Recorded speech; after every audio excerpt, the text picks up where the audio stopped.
velho, já começou a aula aí, cara. Tá gravando já?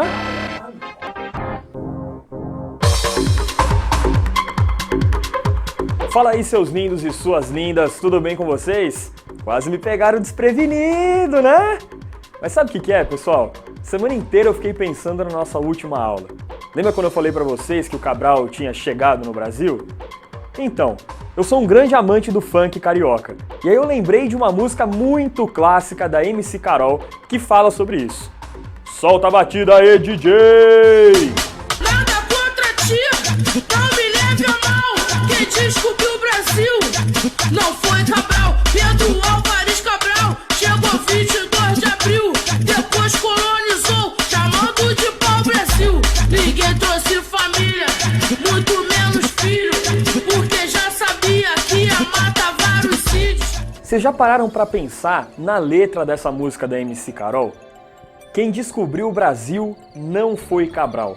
Ela fala isso porque hoje em dia é errado a gente falar que foi Pedro Álvares Cabral que descobriu o Brasil. Porque muito antes dele já tinha gente vivendo aqui. Então ele não descobriu nada. Quem vivia aqui eram os índios. Eram quase 3 milhões de habitantes, de mais de 200 povos diferentes. Todo dia era dia de índio. Na costa leste da América do Sul, viviam os povos da matriz linguística Tupi. Entre esses povos, a gente pode destacar os Tupinambás, Tupiniquins, Tamoios, Caetés, entre outros. Os povos que não falavam Tupi viviam mais no interior do continente, e eles eram chamados pelos povos Tupi de Tapuia, que significa estrangeiro. Os indígenas tupis, eles eram politeístas, ou seja, eles acreditavam em deuses que tinham algum tipo de relação com a natureza. Entre esses deuses, a gente pode destacar Tupã, que é o deus trovão, Jaci, que é a deusa da lua, e Guaraci, o deus do sol.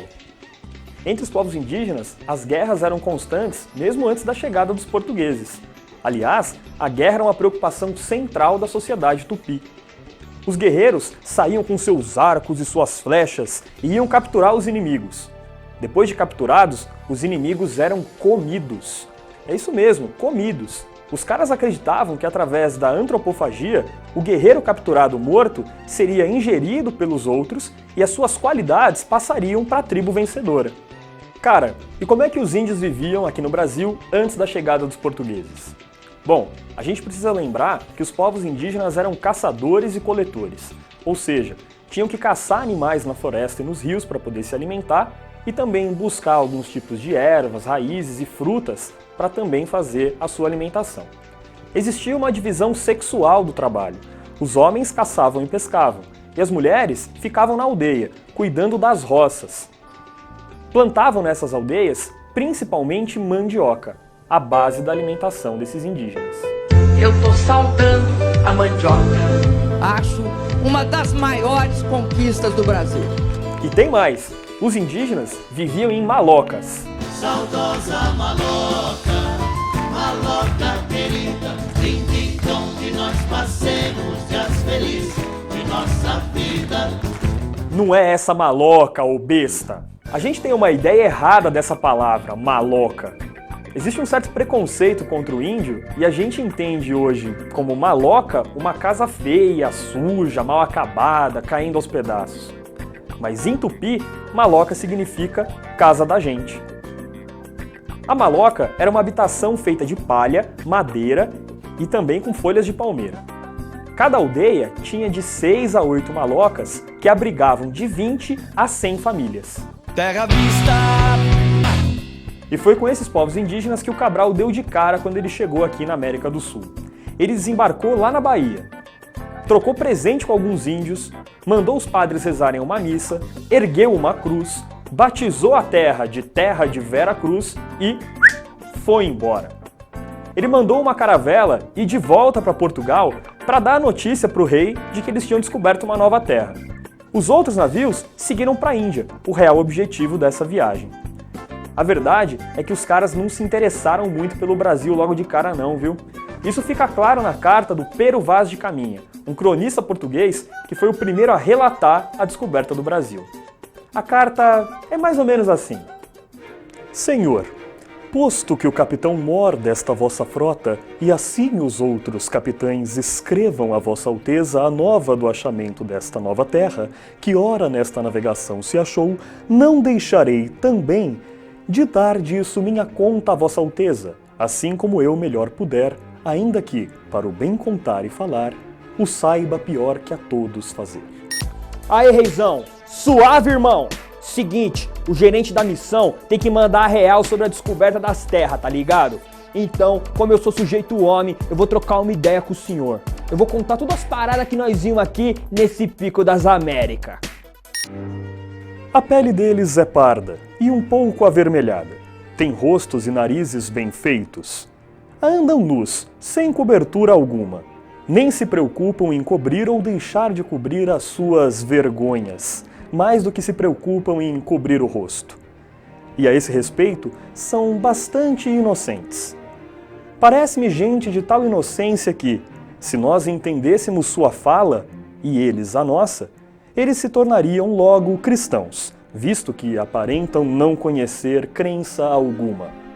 Aí, a pele desses malucos americanos é meio vermelha, certo? Eles têm uma cara bonita, uns nariz da hora, mas eles andam pelado, irmão. Eles nem se preocupam em cobrir a zona do agrião, tá ligado? Eles são inocentes, meio manezão. Eles são tão bobo que se a gente entendesse as gírias deles, eles entendessem a nossa, logo esses trutos iam se converter ao cristianismo, parceiro. Porque eles são tudo um Zé sem fé. Tem uma coisa que chama atenção nessa carta do Caminha. É quando ele fala em salvar esses indígenas. Isso é importante porque, além da motivação econômica da expansão marítima, que era gerar riqueza para Portugal, existia uma preocupação religiosa também. Os portugueses queriam converter os indígenas para o catolicismo. Os indígenas deveriam ser súditos do rei de Portugal e obedientes ao Papa e à Igreja Católica. Mas tem um olhar preconceituoso com o índio nessa carta aí do Peru Vaz de Caminha, porque ele fala que o índio não tinha conhecimento da religião. E a gente acabou de ver que os índios tinham sim uma religião, acreditavam em vários deuses, aqueles que eu já falei para vocês. Mas vamos ler mais um trechinho da carta. Até agora não pudemos saber se há ouro ou prata na terra, ou outra coisa de metal ou ferro, nem o vimos. Contudo, a terra em si é de bom clima, fresco e temperado, como os de entre Douro e Minho, nessa época do ano. De tal maneira é graciosa que, querendo-a aproveitar, dar-se-á nela tudo, por causa das águas que tem. Aí, pera, nós não vimos prata ou ouro nesse rolê até agora, tá ligado? Nem metal e nem ferro, mas a terra tem um clima suave. Bate uns ventos monstro aqui, parceiro, parece uns picos que tem aí em Portugal, tá ligado? Essa terra é bem louca, João. Se os portugueses quiserem aproveitar, pode plantar várias paradas que tudo vai crescer, porque tem água a dar com pau aqui, véi. Porém, o melhor fruto que nela se pode fazer, me parece que será salvar essa gente. E esta deve ser a principal semente que Vossa Alteza nela deve lançar. Beijo as mãos de Vossa Alteza. Mas ó, o melhor corre que tem pra fazer nessas quebradas, reizão, é salvar esses índios, irmão. E é nisso que tu tem que dar um gás, meu rei. E não tem beijamão nada, malandro. É nóis, patrão. Tamo junto. Galera, vamos lembrar quais eram os interesses de Portugal nessa expansão marítima. Ouro e especiarias. E nada disso os caras encontraram no Brasil. Por isso que durante 30 anos, os portugueses vão deixar o Brasil meio de lado e vão se preocupar realmente com as Índias. Eles vão fundar lá nas Índias a Casa da Índia, uma organização para administrar os negócios de Portugal no Oriente. Para vocês terem ideia do peso das Índias nas finanças de Portugal, 1/3 da riqueza do reino era só no comércio com o Oriente. Nas primeiras décadas do século XVI, quem deu mais sorte nas Américas foi a Espanha. Afinal, os espanhóis conseguiram encontrar ouro em menos de 50 anos, e os portugueses não acharam nada no Brasil. Mas, peraí, se Portugal e Espanha estavam na América, como é que foi a divisão das terras? E os outros países, os outros estados modernos? Aceitaram de boa essa divisão das terras entre Portugal e Espanha? Bom, isso aí já é outra história que você vai ver no próximo vídeo. Valeu! Deleitaste-vos nesta preleção acerca do sucedido que culminou na chegada dos intrépidos exploradores lusófonos ao território que, posteriormente, convencionou se chamar Brasil? Então, manifestai vosso apreço pela porção de conhecimento que recebeste por meio deste suporte midiático digital, interagindo por meio de pressão sobre a tela ou via dispositivo selecionador com as áreas específicas correspondentes ao indicativo de aprovação do conteúdo. Serei imensamente grato.